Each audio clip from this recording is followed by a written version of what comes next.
Hey YouTube, Moose Cow here. I'm back with another exciting recap video of our game of Axis and Allies 1940 Global, complete with several house rules or mods that we are playtesting. We continued US's turn of round 7, and then we played straight through round 8. So I got a lot of stuff to recap here, so I'll probably just do some generic overviews of the game as opposed to trying to remember every single little thing that happened last night. First off, got a bunch of casualties here. You can see all those Spanish and some more Vichy units being picked off. First things first with the US. So after two turns of the US. The US is finally making some nice headway in the Pacific. Got several destroyers on the way. Carriers, destroyers blocking the Japanese off of Tokyo. The Caroline Islands were captured, and ANZAC sent their air force up to reinforce it.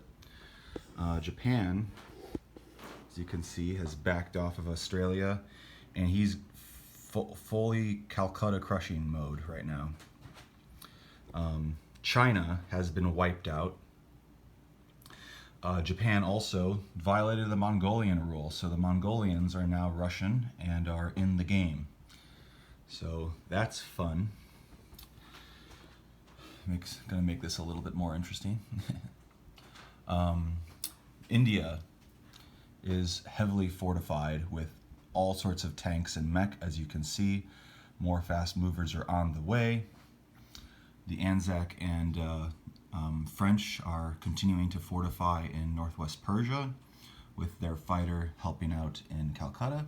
We got one American fighter and two ANZAC fighters, so all the allies except for the Russians are helping out in India right now, so that's cool. Let's see.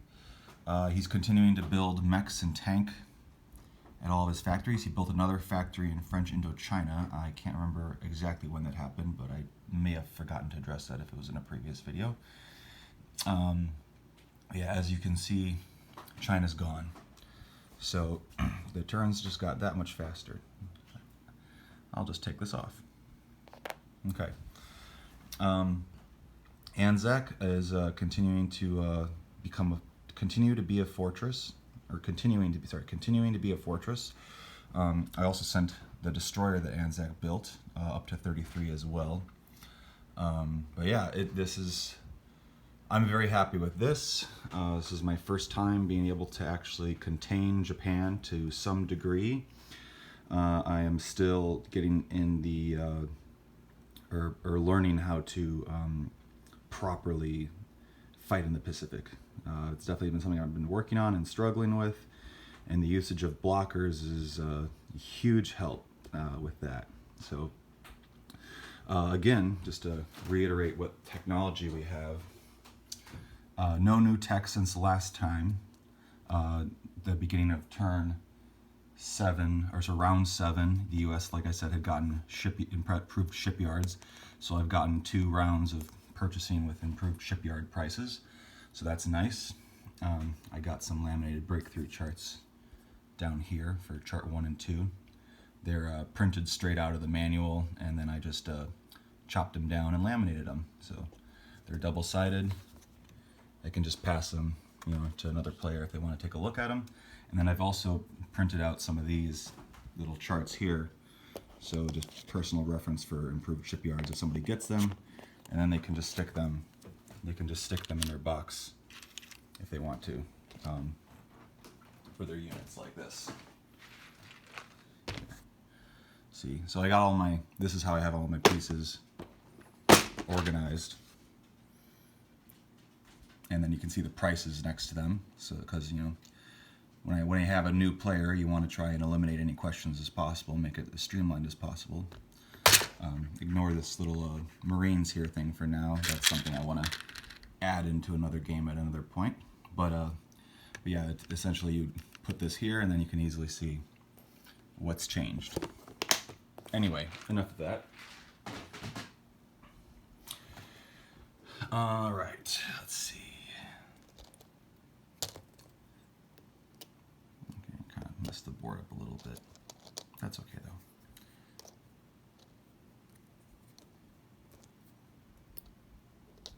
Okay, so Spain continues to be pummeled. The Italians have helped out in northern Spain. The British landed there and then moved to southern Spain, which the U.S. took. Yeah, Spain is not in a very good position, not at all. It's pretty dicey for them. That you can see there's an ANZAC AAA there. That is actually a Spanish AAA. Historical board gaming just they don't make AAA for some reason. So there's no yellow AAA that I have, so we're gonna have to get some AAA and paint them. Same thing with no yellow subs, and for the Republicans, there's no purple,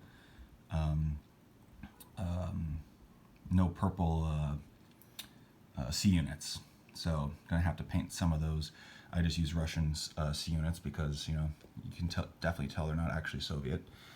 Let's see. The U.S. has disrupted the convoy in '93 after we battled the Vichy units and knocked them out since he didn't have any air units to scramble. They did still take out a destroyer and a cruiser, though, so that was frustrating.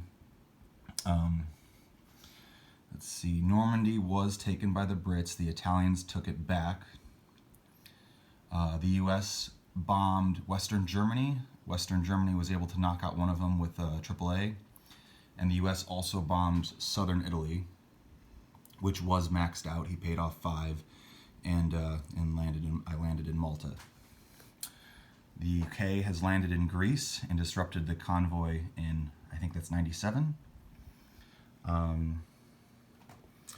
On the, let's see, Italy, like I said, just kind of holding down the fort as best as they can. Germany waiting for the Allies to pounce in France, I presume. Let's see. Oh yeah, the Russians have disrupted their convoy in 125. Now on the Eastern Front, this is where things are looking really interesting. He took out Rick, as Germany took out Archangel, and also took out Bryansk, as well as I think Western Ukraine, or no, Ukraine, that's what it was. And so the Soviets, now in a position of reasonably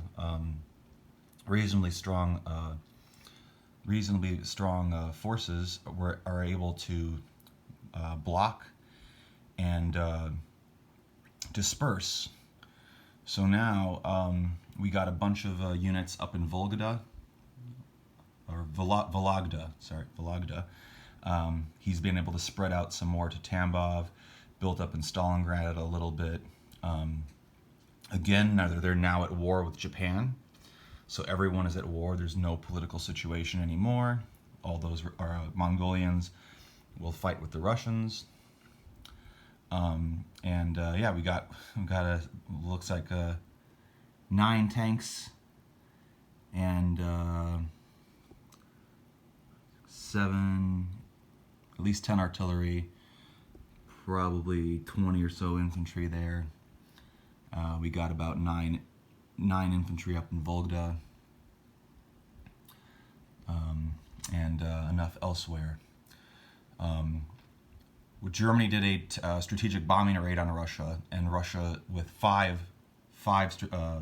strategic bombers, and Russia was able to knock out 2 of them with AAA.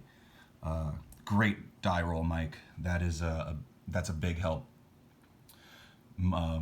Rick is very concerned that this is a stalemate, and that he just does not have enough to push through, because right now, with the way things are, with how strong Russia is, he has to pour every resource into Russia.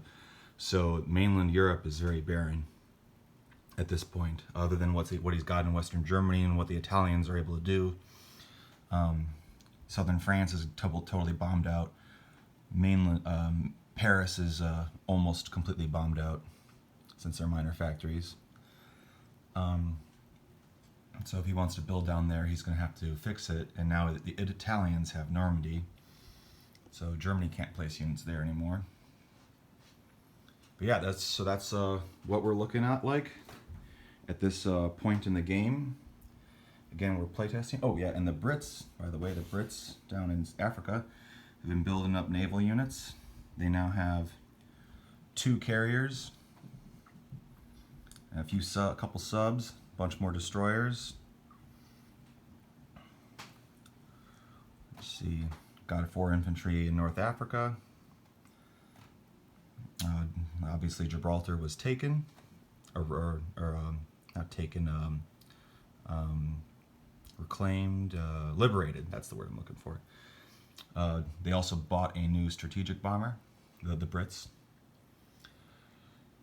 All right, so that about does it. So that is the state of our game as it is now. I think we're going to play a little bit in an hour or so. And then we'll probably pick it up again later tonight and go from there. So until next time, YouTube, roll the dice better, all that jazz. Take it easy.